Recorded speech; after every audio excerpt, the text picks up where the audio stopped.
আসসালামু আলাইকুম প্রিয় বন্ধুরা।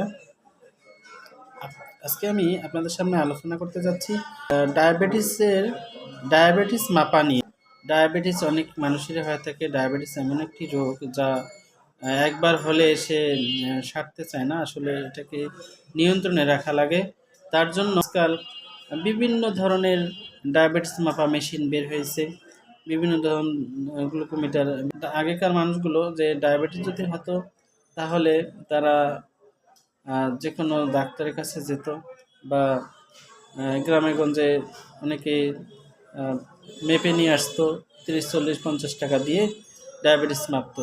কিন্তু এখন দেখা যায় আধুনিক যুগে বর্তমান ডিজিটাল যুগে এখন সবাই ডায়াবেটিস মেশিন যার মতে বিভিন্ন দামে, কম দামে কিনে নিচ্ছে এবং বাসায় এগুলো দিয়ে ডায়াবেটিস পরীক্ষা করছে। আসলে ডায়াবেটিস পরীক্ষা করা এমন একটি কাজ যেটা অনেক সময় ভুল রেজাল্ট দিতে পারে। ভুল রেজাল্ট দিলে তখন কিন্তু এই রোগীটার সমস্যা হতে পারে। আসলে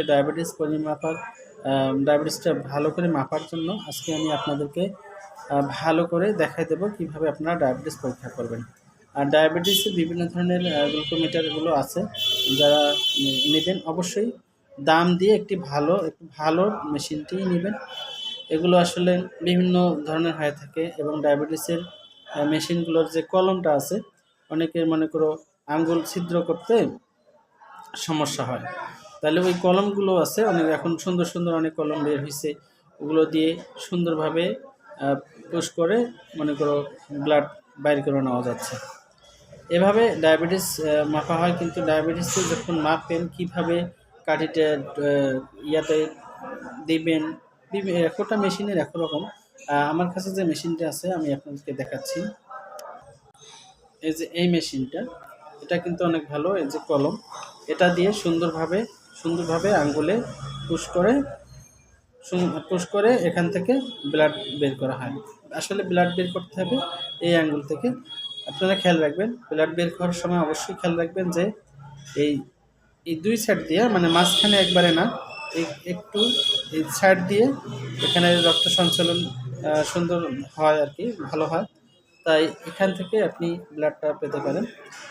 এভাবে এক সাইড দিয়ে এটা চাপ দিলে ছিদ্র হয়ে যাবে। তারপরে এখান থেকে এখানে যে স্ট্রিপটা ঢোকাবেন, আমার এখানে যেমন স্ট্রিপ আছে, এখানে কলম ঢোকাবেন কীভাবে আমি দেখাই দিচ্ছি। এভাবে এটা মানটা এরকম বিভিন্ন রকম হতে পারে। এভাবে এখানে এটা এভাবে দিতে পারেন। এটা এখানে ঢুকিয়ে দিয়া মাথাটা ফেলাই দেবে, বাস হয়ে গেল। এভাবে হবে।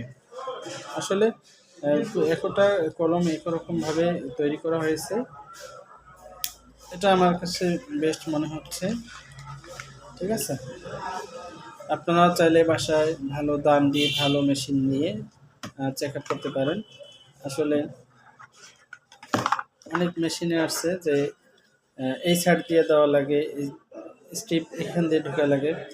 অনেকে কি করে, স্ট্রিপ দেওয়ার সাথে কিন্তু ব্লাড দিয়ে দেয়। আসলে এটা ঠিক না। স্ট্রিপটা যখন দিবেন, দেওয়ার সাথে এটা অন হয়ে একটা ব্লাডের ফোঁটার মতো এখানে একটা লাফ হবে। আমি আপনাকে সরাসরি দেখাচ্ছি। এই ধরনের একটা স্ট্রিপ, এটা স্ট্রিপ। এই স্ট্রিপটাকে আপনি এই মেশিনে ভালো করে ক্যামেরার সামনে দেখাচ্ছি। এই যে এক পাশে আছে বড় দিক, এখানে খেয়াল রাখবেন এটা, আর এক পাশে আছে চিকন। অবশ্যই যে দিক দিয়ে চেপটা বেশি এদিক দিয়ে ঢোকাবেন, এখানে ঢোকাবেন। ঢোকানে যখন এভাবে ঢোকা দেবেন, তখন এখানে মেশিনটা অন হয়ে যাবে। অন হয়ে এভাবে এখন রক্ত চাচ্ছে। এখানে রক্ত দিতে হবে, ঠিক এই জায়গায় রক্ত দিতে হবে। সামান্য একটু রক্ত এই কাটি দিয়া এখানে আপনি পুশ করলেন, রক্ত বের হলো। আপনি এটাকে এভাবে এই এক সাইড দিয়ে, কানি দিয়ে এক সাইড দিয়ে মানে মাঝখানে, সরাসরি মাঝখানে দিয়ে এক সাইড দিয়ে দিবেন, এই কানিতে দিবেন, এখানে দিলে এখানে রক্তটা টেনে নেবে, দেন এখানে নাম্বার উঠবে। আপনারা নিশ্চয়ই বুঝতে পারছেন। বুঝতে না পারলে আমার কমেন্ট বক্সে কমেন্ট করবেন, ইনশাল্লাহ আমি আপনাদেরকে আরও ভালোভাবে বুঝিয়ে দেওয়ার চেষ্টা করব।